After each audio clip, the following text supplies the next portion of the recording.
Sir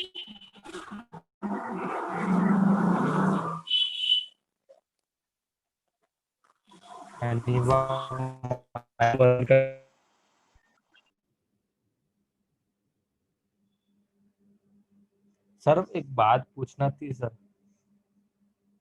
hello.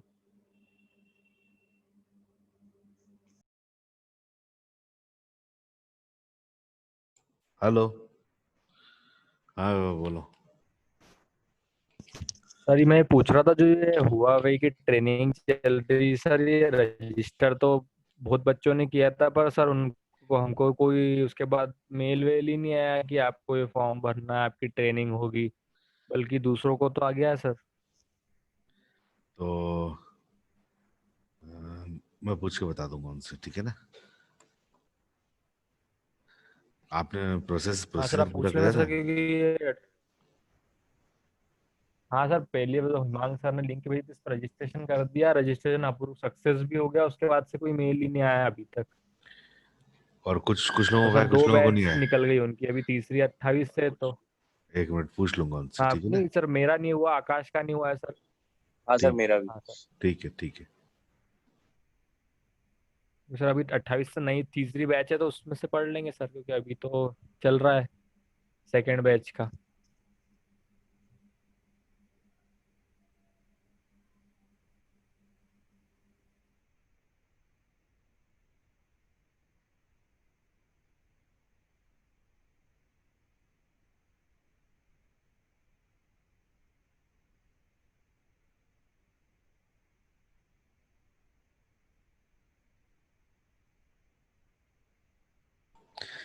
वैभव कौन से course के लिए रजिस्टर्ड किया था? एआई के लिए क्या था फिर सर वो उसके लिए? हाँ। हाँ सर, HCI AI के लिए किया था। अच्छा अच्छा, दो उसके बारे में अपडेट्स ये है कि वो जो रजिस्ट्रेशन है उसमें बैच के साइज फिक्स है। तो हो सकता है कुछ बच्चों के अभी नहीं आए हाँ होंगे, तो सर। उसका नेक्स्ट सेशन, नेक्स्ट बार जो होगी ना उसमें आ जाएगा। नेक्स्ट ट्रेनिंग जो होगी ना, अभी शेड्यूल जो होगी उसमें आ जाएगा। तो जैसे जैसे आते जा रहे हैं वैसे वैसे होते जा रहे हैं उन लोगों के, क्योंकि ना उसमें बहुत सारे दूसरे इंस्टीट्यूट्स के हाँ भी हैं, सर। केवल अपने इंस्टीट्यूट के नहीं है, दूसरे इंस्टीट्यूट्स के भी हैं। तो मतलब अभी नहीं आया तो हो सकता है नेक्स्ट टर्न में आ जाएगा वो नंबर आपका, है ना। लेकिन सर इन लोगों को तो फॉर्म ही नहीं ठीक आया है ना, वो सर। बैच सिलेक्ट करने वाला। मेन जी। वो ये हाँ दिक्कत आ सर, रही है बैच सिलेक्ट करने का फॉर्म ही नहीं आया सर, कुछ भी। नहीं वो अपने ऊपर हाँ नहीं है, सर। वो अपने ऊपर नहीं, हाँ वो सर। वो उनकी कन्वीनियंस से दे रहे हैं वो, क्योंकि वो ऑल इंडिया लेवल का ट्रेनिंग चल रही है। तो वो जिस सीरियल में या फिर जिस सीक्वेंस में उनको एप्लीकेशन रिसीव हुए होंगे, उस सीक्वेंस में उन्होंने सर्व किए होंगे, या फिर उनका कोई क्राइटेरिया होगा। तो डोंट वरी, अब इस के लिए नहीं आया तो नेक्स्ट उसमें शेड्यूल आ जाएगा, उसमें कोई दिक्कत की बात ठीक है सर, वेट करते हैं फिर। है ना। क्योंकि वो शायद किसी ने हेमंत सर से कांटेक्ट भी किया था, तो उन्होंने बता दिया था, हेमंत सर ने पूछ के बता भी दिया उसको, ठीक है ना। तो आ जाएगा वो, कोई इशू नहीं। ठीक है sir.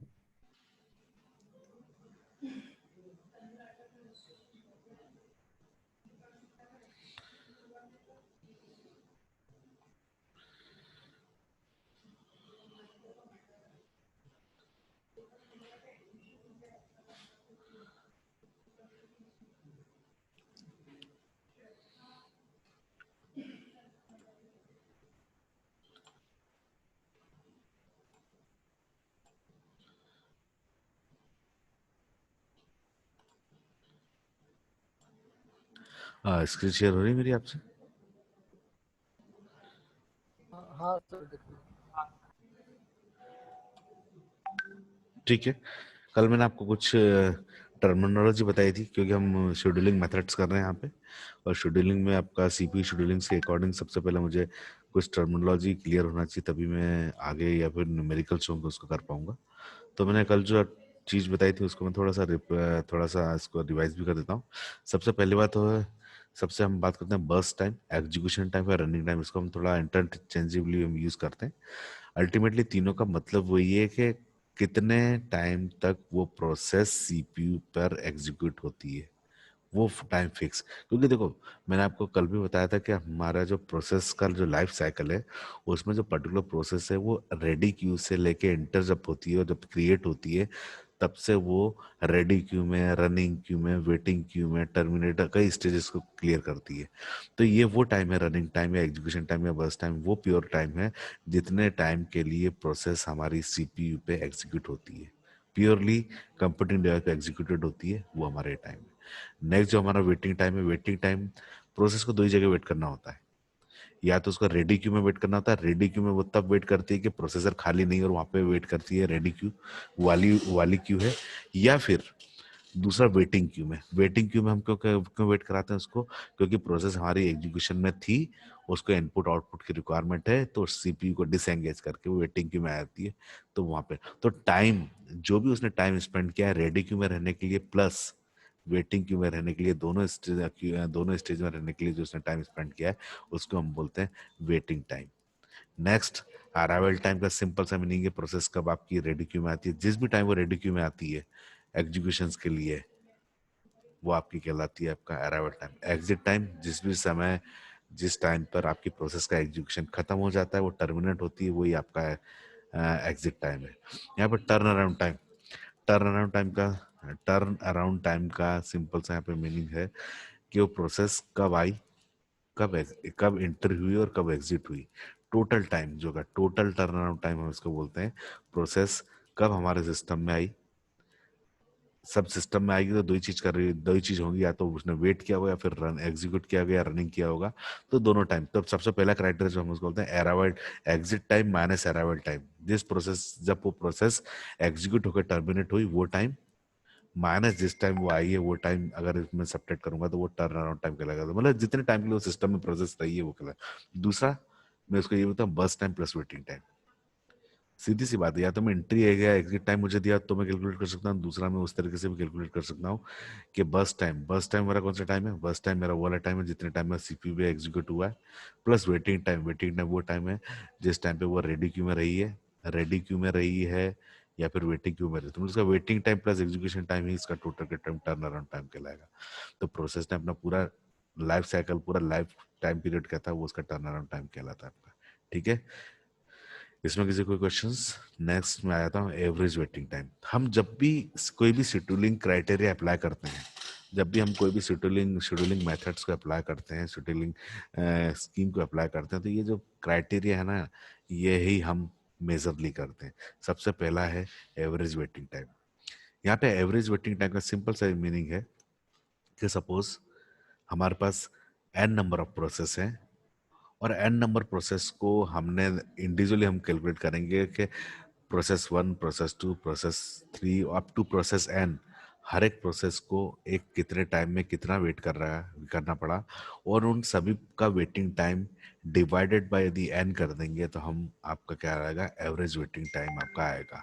The sum of the period spent waiting in the ready queue, amount of time process had been waiting in the ready queue to acquire get control on CPU।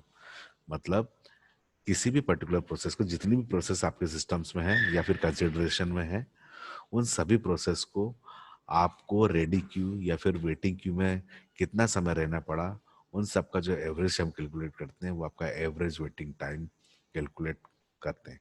ये केवल एवरेज वेटिंग टाइम है ना, ये केवल calculation का criteria नहीं है, ये शो करता है एवरेज वेटिंग टाइम यदि किसी सिस्टम का कम होगा तो क्या होगा, ज्यादा होगा तो क्या होगा। मेरे हिसाब से, जो मेरे ख्याल से, जो मैं आपको सबसे पहली चीज बताने जा रहा हूँ, एवरेज वेटिंग टाइम आपके सिस्टम का कम होना चाहिए। मतलब किसी भी प्रोसेस को हम यार ज्यादा इंतजार क्यों कराएं, यदि मैं ज्यादा इंतजार कर रहा हूँ किसी प्रोसेस को, सीधी सी बात है कि वहां पर मेरे शेड्यूलिंग का जो मेथड है वो इफेक्टिव नहीं है। तो एवरेज वेटिंग टाइम है वो प्रोसेस का कम होना चाहिए। और देखें आप, यहाँ पर यही है शेड्यूलिंग में सबसे ज्यादा यही मेथड है, वही आपका कंसिडरेशन में होता है। यदि हम सीक्वेंस चेंज कर देते हैं, यदि किसी प्रोसेस का हम सीक्वेंस चेंज कर देते हैं तो आपका एवरेज वेटिंग टाइम कैसे आपका डिक्रीज हो जाता है। फॉर एग्जांपल मैं एग्जांपल लेता हूँ आपको, एक प्रोसेस है जिसका बर्स्ट टाइम है आपका 24 मिली सेकंड का है, एक प्रोसेस है जिसका बर्स्ट टाइम 5 मिली सेकंड का है, और दूसरी प्रोसेस का भी 5 मिली सेकंड का है। यदि सीधी सी बात है, आप देखेंगे यदि मैं पहले 25 मिली सेकेंड वाली प्रोसेस को पहले एग्जीक्यूट करता हूँ तो दोनों प्रोसेस है उसको दोनों को 25 मिली सेकेंड्स का वेट करना पड़ेगा। यदि इससे अच्छा मैं ये करूं कि पहले प्रोसेस 2 और प्रोसेस 3 को यदि वेट एग्जीक्यूट करा दूं तो पहली प्रोसेस को नॉर्मली कोई वेट नहीं करना पड़ेगा, दूसरी प्रोसेस से उसको 5 मिली सेकेंड का वेट करना पड़ेगा और तीसरी प्रोसेस को अल्टीमेटली 10 मिली सेकंड का वेट करना पड़ेगा। तो एवरेज निकालेंगे तो हम अभी ये सब चीज मैं आपको वर्बली कह रहा हूँ, पर इसको थोड़ा सा जब हम न्यूमेरिकल देखेंगे तो एग्जीक्यूट करके बताएंगे। तो नॉर्मली सिस्टम का जो वेटिंग टाइम होता है हम कंसिडरेशन में लेते हैं कि जिस सिस्टम का वेटिंग टाइम जितना कम होगा वो उतना इफेक्टिव होता है, वो सिस्टम उतना अच्छी तरीके से शेड्यूलिंग आपने ये शो करता है कि आपने प्रोसेस की शेड्यूलिंग ठीक तरीके से की है या फिर शेड्यूलिंग पॉलिसी को आप सही तरीके से इंप्लीमेंट करते हो। It shoes the average response time. मैंने प्रीवियस टाइम पे भी बताने की कोशिश की थी रिस्पॉन्स टाइम क्या होता है। देखो एवरेज रिस्पॉन्स टाइम जो होता है ना वो सिस्टम की थ्रूपुट कैलकुलेट करने के लिए, कोई सिस्टम का परफॉर्मेंस कैलकुलेट करने के लिए तो ऐसा कोई सच ऐसा क्राइटेरिया नहीं है, पर जब भी आपसे कोई पूछे तो हमें मालूम होना चाहिए कि रिस्पॉन्स टाइम क्या होता है। तो एवरेज जो रिस्पॉन्स टाइम होता है ना वो ये होता है कि देखो प्रोसेस आती है और प्रोसेस कभी भी ऐसा नहीं होता है कि एक बार उसको सीपीयू अलॉकेट हो गया देन वो फाइनली उसको और कुछ काम ही नहीं पड़ा, पूरा रनिंग हो गया और उसका एग्जीक्यूशन खत्म हो गया। नहीं, ऐसा कभी भी नहीं होता है। कुछ जो प्रोसेस होती हैं, प्रोसेस को इनपुट आउटपुट की भी जरूरत होती है, किसी रिसोर्सेस की जरूरत होती है, तो प्रोसेस वहां पर डिफरेंट स्टेजेस में मूव करती है। ठीक है ना। तो मूव करने का मतलब यहाँ पे है मूव करती है कि मतलब ये सपोज करो सिस्टम को यदि इनपुट आउटपुट की रिक्वायरमेंट है तो वो आईयू का वेट करना पड़ता है। तो यहाँ पर सिंपल जो है एवरेज रिस्पांस टाइम हर पर्टिकुलर प्रोसेस का रिस्पांस टाइम वो है जिस भी टाइम पे, जैसे कि सपोज करो प्रोसेस P1 है उसका एग्जीक्यूशन में स्टार्ट करता हूं और वो पूरी की पूरी प्रोसेस कब एग्जीक्यूट होती है मुझसे वो मतलब नहीं है, पर उस प्रोसेस का पहला रिस्पांस कब आता है, उस प्रोसेस का एग्जीक्यूशन के लिए एग्जीक्यूशन के बाद पहला रिस्पांस कब आता है वो उसका रिस्पांस टाइम कहलाता है। रिस्पॉन्ड इन द सेंस कि वो सिस्टम कब प्रोसेस करती है, कब रिस्पॉन्ड करती है, पहला रिस्पॉन्स कब करती है, वो आपका रिस्पॉन्स टाइम कहलाता है। तो अल्टीमेटली इसको भी ये जितने भी हैं हम इसको कैलकुलेशन के थ्रू देंगे। सीपीयू यूटिलाइजेशन, सीपीयू यूटिलाइजेशन का मतलब सिंपल सा मतलब to make out best use of the CPU, not a waste of any CPU cycles. 100% of the time, मतलब कहने का मतलब ये कि इसको हम सीपीयू यूटिलाइजेशन को हम थ्रूपुट से कैलकुलेट करते हैं।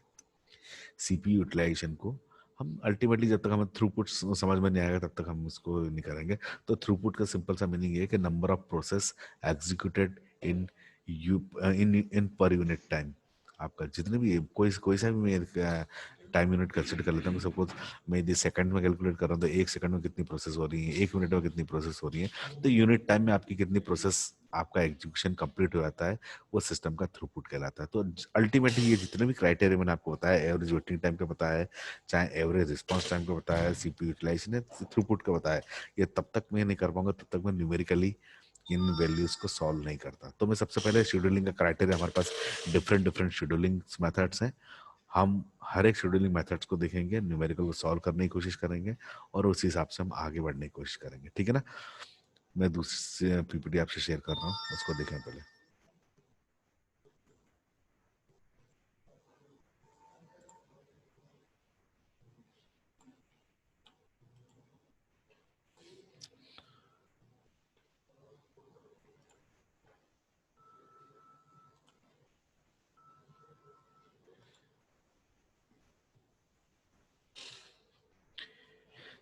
स्क्रीन विजिबल है, दिख रही है आप लोगों को? ठीक है। देखो सबसे पहला मैंने आपको बता रहा था कि सबसे पहली जो हमारी शेड्यूलिंग की जो एल्गोरिथम है आपको first come first serve basis पे, सबसे सिंपलेस्ट फॉर्म, कोई भी उसमें कोई प्रायोरिटी और नॉन प्रायोरिटी, मैंने आपको दो तरीके से बताया था कि मेरी जो प्रोसेस है, जो पूरी की पूरी जो शेड्यूलिंग है, दो तरीके से मैंने क्लासिफाई किया था इसको, प्रीएम्प्टिव और नॉन प्रीएम्प्टिव। तो पहली वाली हम नॉन प्रीएम्प्टिव की बात कर रहे हैं, फर्स्ट कम फर्स्ट सर्व जो बेसिस होता है, ये purely pre-emptive sorry non pre-emptive version होता है, इसमें कोई प्रीएम्प्टिव नहीं होता। मतलब यदि एक बार किसी प्रोसेस को यदि मैंने सीपीयू अलॉकेट कर दिया तो वो वॉलेंटरली खुद रिलीज कर सकती है, उससे फोर्सली किसी से हम नहीं छीन सकते। तो सबसे सिंपलेस्ट फॉर्म है, जो प्रोसेस जिस सीक्वेंस में आई है, जो प्रोसेस पहले आई है प्रोसेसर उसको पहले अलॉकेट होगा। सिंपल सा यहाँ पे कंसेप्ट है। आयुष बार बार एग्जिट क्यों हो रहा है बेटा? तू नेटवर्क इश्यू है क्या? है ना? देखें, सबसे पहला है नॉन प्रिएम्प्टिव नेचर, क्लियरली कहलाता है। देखो, जब भी आपको सीपी शेड्यूलिंग से रिलेटेड न्यूमेरिकल्स दिए होंगे तो आपको इस तरह का कुछ चार्ट दिया होगा, इस तरह से कुछ टेबल दी होगी जिसमें कैसे वेरिएशन यूज करते हैं। यहाँ पे लिखा हुआ पीआईडी, प्रोसेस आईडी। यहाँ पे प्रोसेस आईडी भी लिखा हुआ हो सकता है, प्रोसेस भी लिखा हो सकता है, या फिर प्रोग्राम भी लिखा हुआ हो सकता है, तो आप कंफ्यूज ना हो। मोस्टली आपको पीआईडी या फिर प्रोसेस लिखा हुआ दिखेगा, या फिर प्रोग्राम भी लिखा हुआ दिखता है, तो आप कंफ्यूज ना हो। यहाँ पर सीधा सीधा लिखा है बस टाइम, बस टाइम भी लिखा हो सकता है, एग्जीक्यूशन टाइम भी लिखा हो सकता है। दो तीन चीज जो हमने इंटरचेंजेबली यूज की है वो हमें समझ में आना चाहिए। तो सिंपल सा मीनिंग यहाँ पे process P1 P2 P3 process है। यहाँ पे कितनी प्रोसेस है? प्रोसेस है एक प्रोसेस P1, एक प्रोसेस P2, एक प्रोसेस P3। P1 का जो एग्जीक्यूशन है बस टाइम है वो 24 मिली सेकेंड का है। P2 का जो आपका बस टाइम है वो 3 मिली सेकेंड का है, और सॉरी P2 का 3 मिली सेकेंड का है, P3 का भी आपका 3 मिली सेकेंड्स का है। जब तक आपको, ध्यान से सुनना, मैं कुछ जो चीज बोल रहा हूँ, जब तक आपको स्पेसिफिकली दिया नहीं जाए, जब तक आप ये मान के चलेंगे जितनी भी प्रोसेस हैं आपकी सिस्टम में जीरो टाइम पे अवेलेबल हुई हैं, और आपको कोई ना कोई सीक्वेंस आपको वो देंगे ही। इस सीक्वेंस, यदि केवल इतना डेटा दिया है तो फर्स्ट कम फर्स्ट सर्व, यदि अप्लाई करना है मेथडोलॉजी, तो मैं ये मान के चलूंगा प्रोसेस जिस ऑर्डर में दी है उसी ऑर्डर में आ रही है। प्रोसेस जिस ऑर्डर में दी है उसी ऑर्डर में आ रही है। इसका मतलब क्या? प्लस पहले प्रोसेस P1 आ रही है, फिर प्रोसेस P2 आ रही है, प्रोसेस P3 आ रही है। तो यहाँ पर जो तीनों का जो सीक्वेंस दिया है वो ये मुझे बताया गया है कि तीनों के तीनों प्रोसेस जीरो टाइम पे, मतलब जैसे सिस्टम आपका ऑन हुआ उस टाइम पे आ गई है। अब हम पूरी जो कैलकुलेशन करते हैं ना, जो पूरी की पूरी कैलकुलेशन करते हैं, उसके लिए मुझे एक चार्ट बनाना पड़ता है जिसको हम बोलते हैं जीनेट चार्ट। ठीक है ना? ग्रैंड चार्ट बोलते हैं इसको। जब भी हम सीपीयू की शेड्यूलिंग करते हैं तो ग्रैंड चार्ट हमें बनाना पड़ता है। मैं कोशिश कर रहा हूँ यहाँ पे, मैं दूसरी तरीके से यहाँ पे चार्ट थोड़ा मैं शेयर करके बना के देखता हूँ, पर ये चीज़ आप नोट कर लें पहले। सबसे पहले सभी लोग ये नोट कर लें, क्योंकि मैं इस पे बेस्ड न्यूमेरिकल बता रहा हूँ, तो ये चीज़ नोट कर लें। P1 P2 P3 24 3 3, ये आप नोट कर लें, तभी मैं इसको आगे लेके बढ़ूंगा। और नोट कर लें तो आप अपना थंब रेस करें, जल्दी नोट करें। मैं फिर है ना न्यूमेरिकल सॉल्व कैसे करते हैं फिर अलग अलग तरीके से आपको बताता हूँ।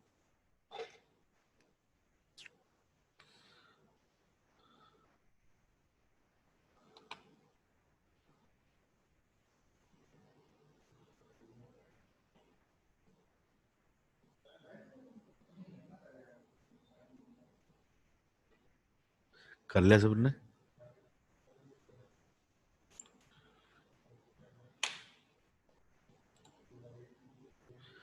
देखो, इस तरह की जितनी प्रॉब्लम्स आएंगी इनको सॉल्व करने के लिए, इस तरह की जितनी भी प्रॉब्लम्स आएंगी इनको सॉल्व करने के लिए आपको इस तरीके से एक चार्ट बनाना पड़ता है। देखिए, मैं आपको अभी उस पर शेयर कर रहा हूँ, अभी शेयर कर दूंगा उस पर। इस तरह से चार्ट बनाना पड़ता है। व्हाइट बोर्ड पर शेयर करके मैं आपको चार्ट बनाना को बताता हूँ कि एक्चुअली में वो चार्ट बनता कैसे है।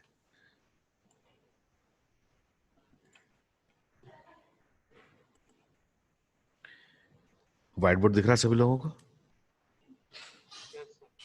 व्हाइट व्हाइट बोर्ड दिख रहा है ना? ठीक है।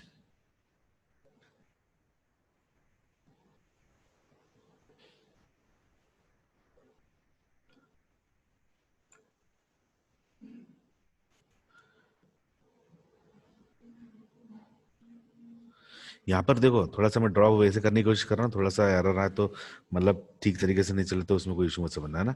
सबसे पहले मुझे इस तरह का चार्ट बनाना पड़ता है, जिसको हम ग्नैट चार्ट बोलते हैं। ठीक है ना? थोड़ा कंसीडर कर लेना भैया, जरा गलत ये दिख रहा है। ठीक है ना? तो सबसे पहले प्रोसेस मेरी मैं जीरो में मान के चल रहा हूँ। आपने तीनों प्रोसेस नोट करी, P1 P2 P3 सब जीरो टाइम पे आ रही है। तो मैं ये मान के चल रहा हूँ यहाँ पर कि ये जो टाइम है आपका ये जीरो टाइम है। ठीक है? सबसे पहले प्रोसेस P1 आई, P1 मैंने यहाँ पे मार्क करी, ये P1। ठीक है? P1 आप देखेंगे जीरो टाइम पे आई। इसका बर्स्ट टाइम कितना है आप बताएं जरा? बर्स्ट टाइम मैंने कितना नोट कराया है? 24। 24। ओके। तो मैं ये मान के चल रहा हूँ पी आपकी जो यहाँ पर जीरो से लेके 24 सेकंड तक आपका क्या चलेगी? प्रोसेस P1 CPU में एग्जीक्यूशन होगा। प्रोसेस P1 का एग्जीक्यूशन 24 तक होगा। ठीक है, समझ में आ रहा है आपको? जो प्रोसेस देखो, 0 पे P1 P2 P3 तीनों प्रोसेस हमारी अवेलेबल हो गई। अब सपोज करो मैंने सबसे पहले प्रोसेस कौन सी प्रोसेस पहले आई, प्रोसेस P1 पहले आई, क्योंकि मैं बाय डिफॉल्ट मान के चल रहा हूँ कि प्रोसेस P1 पहले आई, P2 बाद में आई, फिर उसके बाद P3 आई। तो सबसे पहले मैंने 0 टाइम पे प्रोसेसर किसको अवेलेबल कराया, प्रोसेस P1 को अवेलेबल कराया। और जो प्रोसेस P1 कितना चलेगी, क्योंकि उसका सीपीयू टाइम कितना है, 24 मिली सेकंड का है, तो 0 से लेकर 24 तक कौन सी प्रोसेस चलेगी सीपीयू में, P1। प्रोसेस ठीक है, P1। प्रोसेस P1 चलेगी, ठीक है ना।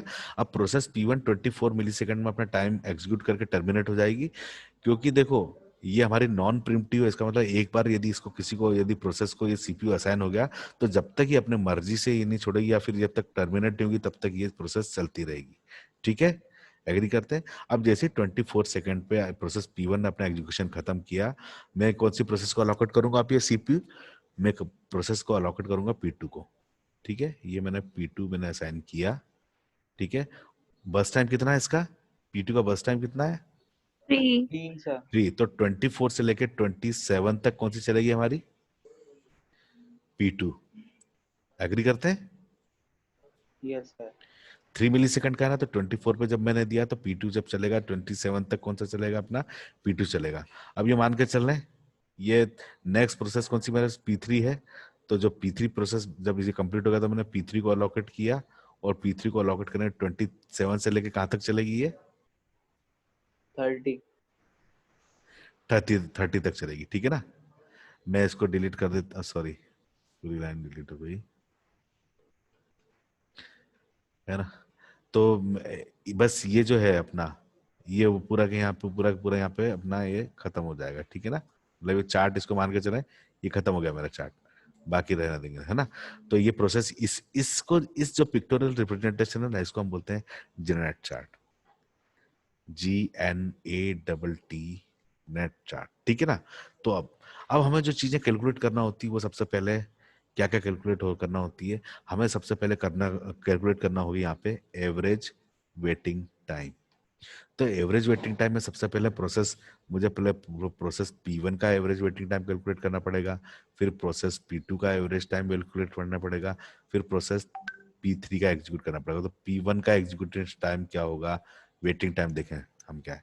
तो वेटिंग टाइम कैलकुलेट करने के लिए हमें देखना पड़ता है प्रोसेस P1 कब आई है, ये बताओ, 0 टाइम पे आई। देखो प्रोसेस तो तीनों आ गई है, प्रोसेस P1 P2 P3 तीनों किस टाइम पे आई है, 0 टाइम पे आ गई है। ठीक है ना। अब प्रोसेस P1 को देखो सीपीयू कब अलॉकेट हो रहा है, कोई बताएगा मुझे, प्रोसेस P1 को सीपीयू कब अलॉकेट हो रहा है, बताओ जल्दी। देखो प्रोसेस P1 को 0 सेकंड पे अवेलेबल हो रहा है, और 0 सेकंड पे आई, इसका मतलब प्रोसेस P1 को तो वेट ही नहीं करना पड़ा। तो इसका मतलब मैं बोल देता हूँ कि किस टाइम अलॉकेट किया, मैंने 0 टाइम पे अलॉकेट किया, माइनस वो 0 टाइम पे आई है, तो प्रोसेस P1 का जो वेटिंग टाइम है वो आपका 0 होगा। ठीक है ना, प्रोसेस P1 को तो कुछ वेट ही नहीं करना पड़ा। एग्री।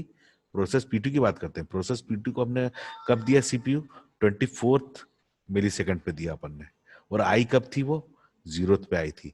तो मैंने कहा इसका वेटिंग टाइम कितना हो गया, 24 माइनस 0 इज इक्वल टू कितना हो गया, 24। प्रोसेस P2 के लिए वेटिंग टाइम कितना हो गया हमारा, 24। Agree. Then yes sir. Process P3 के लिए अपना कितना हो गया, प्रोसेस P3 को सीपीयू का एलोकेट हुआ है 27 पे। ठीक है ना, तो 27, और प्रोसेस कब आई थी, ये 0 टाइम पे आई थी, तो इक्वल टू मैं ये बोल सकता हूँ कि यहाँ पर जो इसका जो वेटिंग टाइम है वो 27 आपका वेटिंग टाइम हो गया। अब ये एवीटी एवरेज वेटिंग टाइम कितना हो गया, एवरेज वेटिंग टाइम हो गया 0 प्लस 24 प्लस 27 डिवाइडेड बाय 3। तो कितना हुआ, जरा बता देना भैया मुझे, 24 प्लस 27 कितना हुआ, 17 हो गया सर। कौन सा 17 नहीं है, 27 है ना, 27 नहीं सर, ये टोटल आंसर 17। हाँ सर 17। 17 ना, हाँ। तो ये जो होगा अपना सिस्टम का, पूरे सिस्टम का एवरेज वेटिंग टाइम जो है वो कितना हुआ हमारा, 16 मिली सेकेंड। हम ये मान के चलते हैं कि हर एक प्रोसेस को यहाँ पर 17 मिली सेकेंड्स, जो एवरेज वेटिंग टाइम यही बताता है कि हर प्रोसेस को यहाँ पे एवरेज 17 मिली सेकेंड्स का वेट करना पड़ेगा। ठीक है, समझ में आती है तुमको इतनी बात? ठीक है। अब नेक्स्ट जो चीज होती है, नेक्स्ट चीज, ये सब नोट कर लिया आप लोगों ने? नोट करते हो चलना भैया ना। अब ये यस सब सर। है ना, सपोज करो मैं यदि ये लेकर चल रहा हूं मैं। अब दूसरी चीज जो कैलकुलेट करनी होती है हमारी turn around time. Turn around time कैसे कैलकुलेट करेंगे? टर्न अराउंड टाइम यहां पर मैं आपको बता रहा हूं। टर्न अराउंड टाइम मुझे कैलकुलेट करना है, TAT जिसको बोलते हैं। तो turn around time for process P1 is equal to, turn around time क्या होता है बताओगे मुझे? डेफिनेशन में क्या होता है टर्न अराउंड टाइम की? Terminated minus waiting time. बिल्कुल ठीक है, terminated minus waiting time. Process P1 कब टर्मिनेट हो रही है? प्रोसेस P1 कब terminate? 24 24 millisecond. Okay, 24। 24 minus millisecond. 0। Entry कब हुई थी? 0 पे ना। तो टर्न टाइम इसका क्या होगा? प्रोसेस P1 का 24 हो गया।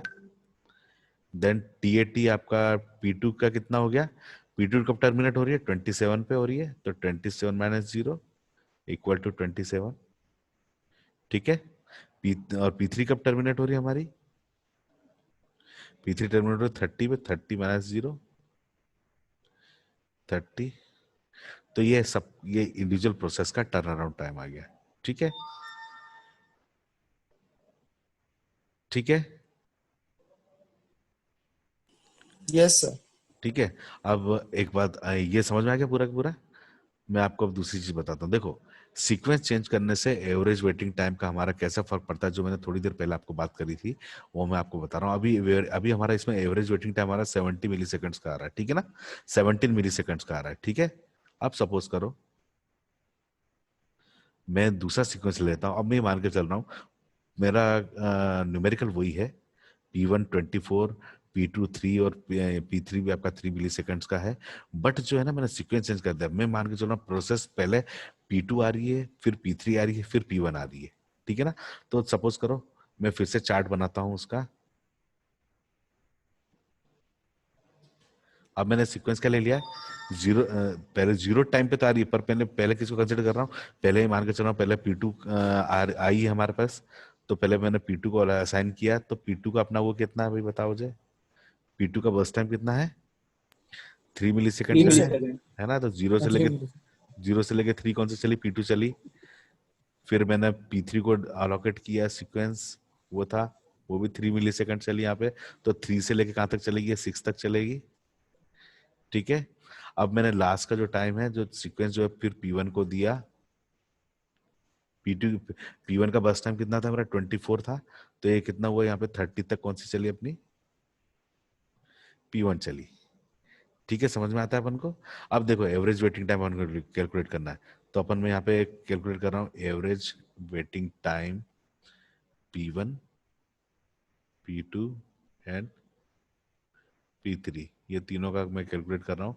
तो P1 का अब देखो P1 का वेटिंग टाइम कितना हुआ? P1 का वेटिंग टाइम कितना हुआ? कब मिल रहा है इसको? CP 6 माइनस 0, मतलब ये हो गया 6 माइनस 0 इक्वल टू 6। P2 को कब मिल रहा है? P2 को देखो जीरो टाइम पे मिल रहा है, तो 0 माइनस 0 इक्वल टू 0। P3 को कब मिल रहा है? 3 पे मिल रहा है, तो 3 माइनस 0 इक्वल टू 3। अब देखो, अब हमारा एवरेज वेटिंग टाइम कैलकुलेट कर रहे हैं, तो 6 प्लस 0 प्लस 3 डिवाइडेड बाय 3।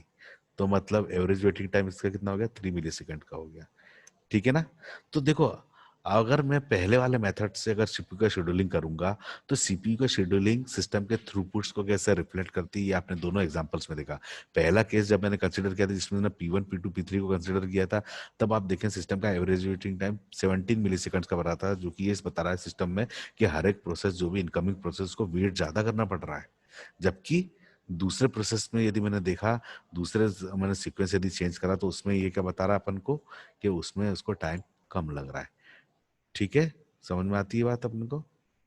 इतनी बात समझ में आ गई? टर्न अराउंड टाइम भी आप करेंगे तो टर्न अराउंड टाइम पे यहाँ पे आपको बहुत फर्क पड़ेगा। टर्न अराउंड टाइम का P1 का यदि मैं देखूंगा, तो टर्न अराउंड 30 माइनस 0, ये 30 मिली सेकंड का इसका होगा। P2 की बात करूंगा, तो P2 का टर्न अराउंड टाइम 6 माइनस 0, मतलब 6 हो गया इसका।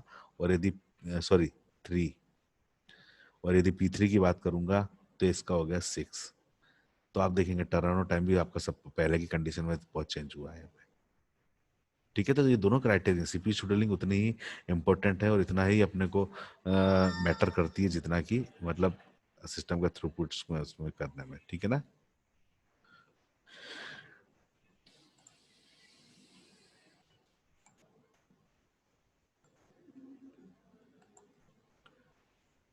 पीपीटी शेयर हुई आपको। एक दूसरा हम न्यूमेरिकल्स यहाँ पे देखते हैं। अब यहाँ पर देखो इस न्यूमेरिकल में थोड़ा सा वेरिएशन है। अब यहाँ पे कुछ चीजें दी है आपको। ठीक है, ये भी first come first serve basis पे आपको यानी भी ये वाला जो न्यूमेरिकल करना है ये भी हमारा जो अब इसमें प्रोसेस कितनी है हमारे पास। प्रोसेस यहाँ पे A B C D E 5 process है। अराइवल इनका बस टाइम है, ए प्रोसेस का बस टाइम 4, बी का 3, सी का 2, डी का 1 और ई का 3 आर यहाँ पे दिया बस टाइम। ठीक है ना। अब यहाँ पे देखो एक कॉलम और दिया है। मैंने पिछली वाली प्रॉब्लम में ये बताया था आपको कि सभी प्रोसेस एक साथ आई थी, वो 0 सेकंड पे आई थी और उसमें भी थोड़ा सा जो वेरिएशन में कंसिडर करके चलता हूँ 0 सेकंड पे आई तो P1 पहले आई थी, P2 बाद में आई थी, P3 बाद में आई थी। अब यहाँ पे हर एक प्रोसेस का अराइवल टाइम भी दे दिया है कि मतलब प्रोसेस ए है वो 3 मिली सेकंड पे आई है, बी है 5 मिली सेकंड पे आई है, सी इक्वल टू 0 मिली सेकंड पे आई है, डी है वो 5 मिली सेकंड पे आई है और 4 ये मिली सेकंड। तो यहाँ पे आपको अराइवल टाइम दे दिया है। तो थोड़ा सा ये अब जो एग्जाम्पल जो है वो कॉम्प्लिकेटेड होने वाला है, तो इसको आप पहले नोट करें। सभी लोग नोट करें, फिर मैं आपको इसको सॉल्व करना बताता हूँ। दोनों तरीके से सॉल्व करना बताऊंगा, टेबलराइज वे में जो शॉर्टकट में सॉल्व करना बताऊंगा और फिर दूसरे तरीके से आपको सॉल्व करना बताऊंगा। नोट कर लें पहले सभी लोग। मैं भी नोट कर रहा हूँ आपके साथ, इसलिए आप भी नोट करते हुए चलें,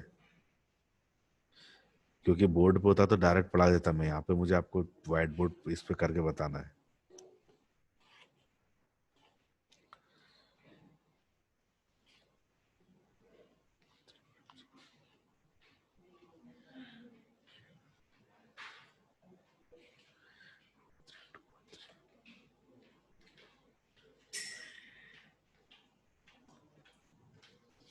ठीक है, समझ में समझ में आया। इसको सॉल्व करें बस अपन। सबसे पहले क्या करना होता है, मुझे चार्ट बनाना पड़ता है। तो चार्ट बनाने के लिए अगेन ये नोट कर लिया आप लोगों ने। रेज हैंड कर दिया करो यार, यस या नो भी बोल दिया करो। ये नोट कर लिया आपने। हाँ यस सर। ठीक है ना। अब इसको मैं Yes, sir. शेयरिंग मैं सॉल्व करना बता रहा हूँ। अब आपको इसको कैसे सॉल्व करेंगे, वहां पर से व्हाइट बोर्ड शेयर करके।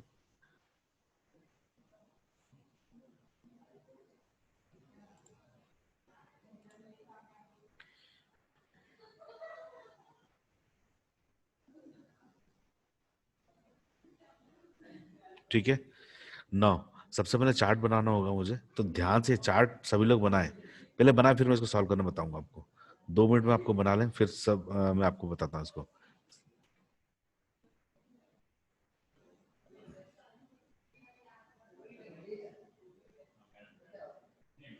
सॉरी यार, लाइन स्ट्रेट खींच लेना भाई है। इसको ऐसा मत समझना कि मैंने ये ग्राफ कर्विकल फॉर्म में बताया, जिस जिस हिसाब से हो रहा है उस हिसाब से कर रहा हूँ। ठीक है ना। तो देखो आप लोगों ने चार्ट बनाया, इसमें सबसे इंपॉर्टेंट चीज है, हमें ये देखना होता है कि प्रोसेस का अराइवल टाइम क्या है, उस टाइम पे देखना होता है। तो सपोज करो सबसे पहले मैंने 0 कंसिडर किया, पहले किस प्रोसेस को कंसिडर करूंगा जल्दी बताओ। 0 सेकंड पे कौन सी प्रोसेस आपके पास अवेलेबल है ये बताओ। C. सबसे पहले आपके पास देखो यहाँ पे अराइवल टाइम 0 सी का है, तो मैं मान के चल रहा हूँ सिस्टम में मेरे पास केवल अभी सी प्रोसेस ही है, तो मुझे उसको उसको एग्जीक्यूशन में देना पड़ेगा। इसका बस टाइम कितना है, देखें बस टाइम कितना है इसका, 2. 2 मिली सेकेंड का तो है। तो मैं सबसे पहले प्रोसेस सी को इसको सीपी को अलॉकेट कर देता हूँ और मैं ये 0 से लेके कहाँ तक चलेगी, ये 2 तक चलेगी। ठीक है। अब देखो 0 से लेके 2 तक जब ये चल गई, अब नेक्स्ट प्रोसेस कौन सी अवेलेबल है ये बताओ मुझे। A. ए प्रोसेस पर वो तो 3 मिली सेकंड पे अवेलेबल है। इसका मतलब क्या है, इस सीपीयू को यहाँ पर 2 से लेके 3 मिली सेकंड आइडल बैठेगा, यहाँ पे कोई काम नहीं बचेगा उसके पास, क्योंकि कोई प्रोसेस नहीं है ना यहाँ पे। है क्या कोई प्रोसेस, No, sir. नहीं है। तो जो ए प्रोसेस आई वो आपकी 3 मिली सेकंड पे आई है, तो मैंने यहाँ पे जो टाइम है यहाँ पे ए को अपना 3 मिली सेकंड का टाइम दे दिया, यहाँ पे 3 मिली सेकंड उसको दे दिया। अब बस टाइम कितना है 4, तो 3 से लेके 7 तक कौन सी चलेगी अपनी, प्रोसेस कौन सी चलेगी अपनी, ए चलेगी। ए अब देखो 7 मिली सेकेंड्स तक सब प्रोसेस आ गई। जब ये प्रोसेस अपना एग्जीक्यूशन कर रही थी ए प्रोसेस, तो देखो फोर्थ में ई भी आ गई, 5 पे अपनी 5 मिली सेकेंड पे बी और डी भी आ गई। तो अब सबसे पहले इसके बाद में कौन सी वाली प्रोसेस आई है? अब मेरे पास कौन सी प्रोसेस अवेलेबल है? अब मेरे पास अवेलेबल है ई भी अवेलेबल है, बी भी अवेलेबल है और डी भी अवेलेबल है। मुझे किसका एग्जीक्यूशन करना पड़ेगा पहले? किसका एग्जीक्यूशन सबसे पहले करूं मैं? सर ई जो पहले हाँ, जो पहले आई ना। तो देखो जो 3 पे आई थी तो उसको तो मैंने कर दिया। अब नेक्स्ट प्रोसेस जो 4 पे आई थी, तो 4 मिली सेकंड पे कौन सी प्रोसेस आई? ई आई है। 4 मिली सेकंड पे कौन सी आई प्रोसेस? ई आई है। तो मैंने यहाँ पर उसको सबसे पहले टाइम किसको दिया? मैंने ई को टाइम दिया, क्योंकि फर्स्ट कम फर्स्ट सर्व के अकॉर्डिंग नेक्स्ट प्रोसेस मेरी वो आई थी। अब ई का बस टाइम कितना है? 7 का, सॉरी 3 मिली सेकंड का है। तो 7 यहाँ पे जो प्रोसेस ई है वो कितने मिली सेकंड के लिए चलेगी अपनी? 7 टू कहाँ तक चलेगी? 10 तक। ठीक है, समझ में आया? अब प्रोसेस Yes, सी sir. सी एग्जीक्यूट हो गई, ए एग्जीक्यूट हो गई, ए ई एग्जीक्यूट हो गई। 5 मिली सेकंड पे बी और डी दोनों आई थी। यदि ऐसा मुझे सीन दिया हो कि सेम टाइम पे दो प्रोसेस आ रही है, तो मैं टॉप टू बॉटम ही कंसिडर करता हूं। इसका मतलब मैं पहले किस प्रोसेस को एग्जीक्यूट करूंगा? बी प्रोसेस को एग्जीक्यूट करूंगा। तो सबसे पहले मैंने किसको टाइम दे दिया? मैंने यहाँ पे बी को दे दिया मैंने टाइम। ठीक है, और बी को टाइम कितना लगेगा? कितना इसका बस टाइम कितना है? 3 मिली सेकंड का है। तो 10 to 13 वो मेरी बी प्रोसेस एग्जीक्यूट होगी। देन उसके बाद जो लास्ट प्रोसेस जो मेरी बची वो डी प्रोसेस बची है। कितने मिली सेकंड की है वो प्रोसेस? 1 मिली सेकंड की है। 14 तक चलेगी। सब प्रोसेस हो गई। ये हटा देना यार, ये इसका मतलब है ना अपन नोट नहीं करेंगे, क्योंकि बोर्ड पे होता तो मैं मिटा सकता था पर ना। तो सबसे पहले सी आई, सी का एग्जीक्यूशन हुआ। 2 से 3 तक वेट करना पड़ा, क्योंकि उस टाइम तक कोई प्रोसेस नहीं थी। फिर ए ई, देन बी, और आपका ये आपका लास्ट में अपनी डी प्रोसेस एग्जीक्यूट हुई। तो पांचों प्रोसेस एग्जीक्यूट हो गई। अब सबसे पहले आपका एवरेज वेटिंग टाइम ये कैलकुलेट करना है। एवरेज वेटिंग टाइम प्रोसेस ए का क्या होगा, बी का क्या होगा, सी डी एंड ई। कितना है एवरेज वेटिंग टाइम ए का? कितना है बताओ मुझे। ए कितने टाइम पे आ रही है और कितने बार उसको सीपीयू कब अवेलेबल हो रहा है? देखो सीपीयू कब अवेलेबल हो रहा है? 3 पे। आप हमेशा ये देखा करो, सीपीयू उसको कब अवेलेबल हुआ? यहाँ पे अवेलेबल हुआ ना। तो ये 3 में, अगर आपने चार्ट से ही बनाया ना तो पूरा न्यूमेरिकल कोई भी गलत नहीं कर सकता। तो ए को सीपीयू कब अवेलेबल हो रहा है? 3 पे। तो ये 3 पे अवेलेबल हो रहा है। अब आप देखो अराइवल टाइम, देखो इसका कितना है अराइवल टाइम? अराइवल टाइम इसका 3 मिली सेकंड ही है। तो ए का एवरेज जो वेटिंग टाइम है वो 0 हो गया। राइट, समझ में आया आप लोगों को? समझ में आ रहा है कि नहीं आ रहा है? यदि कोई भी कंफ्यूजन हो तो पूछना मुझसे। ठीक है। बी, बी कब अलॉट हो रहा है? बी वाला कौन सा शेड्यूल है? बी अपना ये वाला है, 10 पे 10 वाला है ना। 10 पे अलॉकेट हो रहा है सीपीयू को, तो मैंने यहाँ पे 10 लिख दिया। माइनस अराइवल टाइम क्या था बी का? 5 5। तो ये मेरा हो गया 5। सी का देखते हैं अपन। सी का अराइवल टाइम इसका सीपीयू कब अलॉट करा है? 0 पे। अराइवल टाइम भी 0 है, तो सीपीयू इसको कब मिला? 0 पे ही मिला। वेटिंग टाइम इसका 0 गया। डी को देखते हैं अपन। डी अपन ने कब एग्जीक्यूट किया है? इसको सीपीयू यहाँ पे 13 पे मिला है। अराइवल टाइम कितना है इसका? अराइवल टाइम कितना है इसका डी का? 5 5 मिली सेकंड का है। तो ये अपना 8 आपका इसका हो गया। ठीक है। देन ई का कितना है अपना? ई कब मिल रहा है इसको? ई को 7 पे मिल रहा है। 7 और प्रोसेस आई हमारी 4 पे है। तो 7 माइनस 4 3। तो अपना ये जो पूरा का पूरा जो टाइम है 0 plus 5 plus 0 plus 8 plus 3 divided by 5 कितना हो गया? जरा कैलकुलेट करके बता देना मुझे।